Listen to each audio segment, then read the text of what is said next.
just made his mind up, 'cause the days don't feel long enough, and I'm tired of wasting time.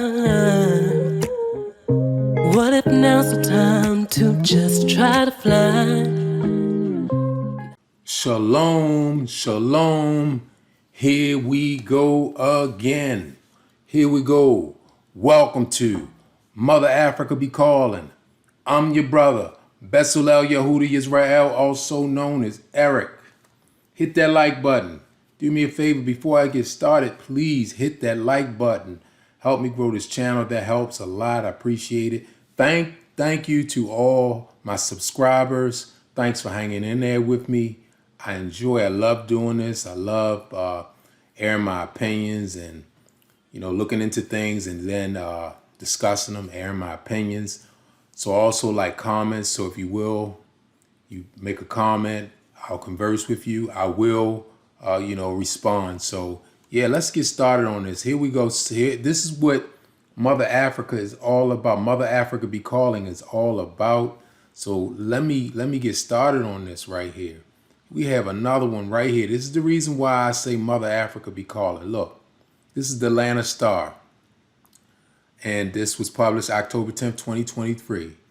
Look, they never called the police. Black woman allegedly stomped, kicked in the head by two white men in bloody attack at a Minnesota bar. Listen, St. Louis County Attorney's Office reportedly declined to pursue charges against the two white men who assaulted a black woman at a local bar. But the Duluth City Attorney's Office says that they will. The Duluth Police Department said the city's lawyer will charge Scott Rabold, 41, and Milan Greak, 56, both of Duluth, with fifth-degree assault after the St. Louis County Attorney's Office decided not to go through with any charges. So and they didn't even give a comment or rationale for them not pursuing charges against these men that beat this black woman. Here, this is Michelle. Her name is Michelle Forson, the victim here. Michelle Forson posted her blood-stained shirt and glasses, which she said resulted from an attack at the Rustic Bar in Duluth, Minnesota on September 12, 2023. This is Facebook photos. But look, I'm going to show you how she looked. This is her right here at the hospital. Look at that right there. Wow, look at that. That's terrible. But see, let me go to another article that was written about it. And this right here is News One. News One. They had a little more information. So let's get to it here. So News One, and this article right here, let's see, when was this? This was October 10th, 2023. White men face only misdemeanor after giving brain injury to black woman they brutally beat in Minnesota. See, there's more information right here. First of all, it says they were only given misdemeanor. Like the other article said that they were charged with fifth degree assault, something like that. So we know it comes down to just a misdemeanor. But yet this article is saying that she suffered from brain injury. Look, let's go into this. A pair of white men who police say were caught on video brutally beating a black woman are only facing misdemeanor charges for the violence last month at a bar in Minnesota. It took more than 2 weeks for Scott Rabold, 41, and Milan Greak, 56, to each be arrested and charged with fifth-degree assault for allegedly brutalizing Michelle Folsom at the Rustic Bar in Duluth nearly 1 month ago, the Minnesota Star Tribune reported. Few details have been released in the case, but the violence first began between Folsom, who's 39, and another woman at the bar before Greak and Rabold allegedly began assaulting Folsom. According to the police report, officers found Folsom 39, she's 39, near the West Duluth Bar with injuries to her head and face. She was taken to a hospital by ambulance, the Star Tribune reported. Officers reviewed surveillance video that showed Folsom getting beat up by the men who knew the other woman involved. So they got a tape showing them assaulting her. So we see they got a videotape, so we know it had happened. It was not immediately clear if Folsom's race played a role in the alleged assault. Folsom's daughter, who started a crowdfunding effort to raise money to help support her mother's recovery, said the other woman involved was white. So here we have right here, we have two white men coming to the take up for a white woman, and they actually, stomped a black woman to the point of giving her brain damage, stomping in her head. This is all alleged. I'm just reading it. Listen to this. The daughter, this is a daughter who started a GoFundMe page, and this is what is on the page. Witnesses have said a white man was seen stomping and kicking my mother in the head while she was on the ground. Her clothes and shoes have drag marks indicating she was dragged on her side, and she woke up alone in the dark parking lot of the bar. Somehow she made it to me Somehow she made it to me. I was at work about 4 to 5 minutes walking distance from the bar. My mother was covered in her own blood, crying. She was unaware of what happened to her. She just kept repeating, "Someone attacked me. Help me. What happened to me?" So I'm going to stop right there. So basically, and let's get a picture of what Michelle Folsom really looked like. This is her, and this is the bar. It looked like a rustic bar, but this is a picture of the young lady, the young, black lady, African American, that was attacked by the two white men. So you can see here, that she looked nothing like that picture after being brutalized. So anyway, let's let's talk about this. This is the reason why I say we need to go back to the land in which our ancestors were kidnapped and taken from, and that is Africa. It's 54 countries. We could pick one. Pick two. You can travel back and forth.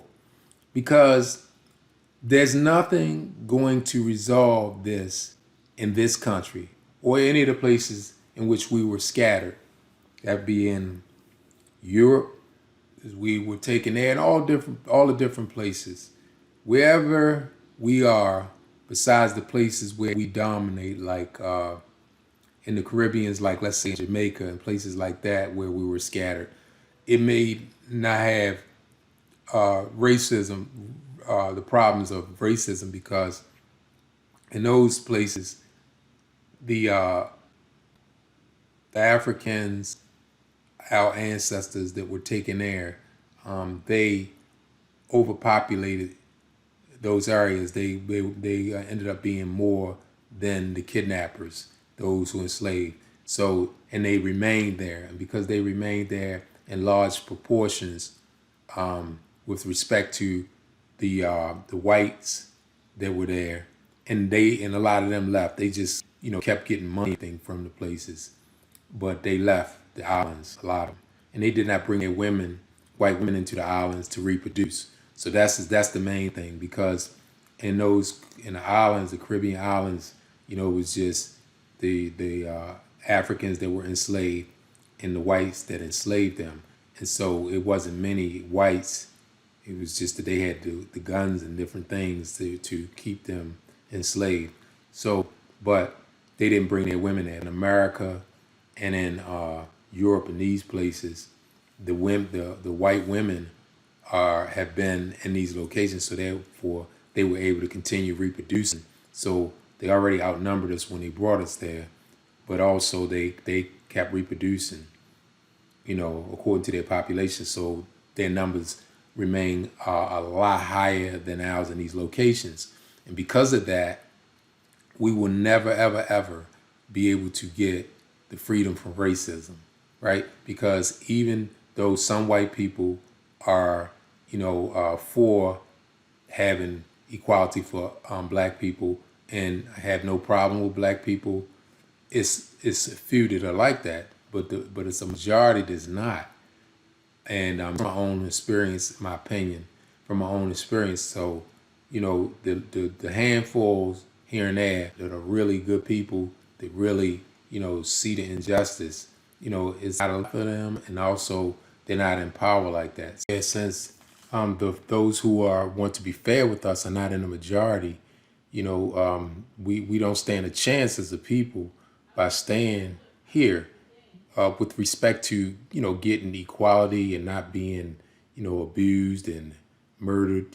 So we we got to understand that because of the population, the majority of this country. I'm just going to speak for the U.S. I know it's the same in Europe too, so this applies to Europe as well. The places where we are scattered, and the population is majority whites. So we are so outnumbered. Okay, so they run the courts. Okay, so the judicial system is ran by them, right? Law enforcement is run by them. Politics is run by them.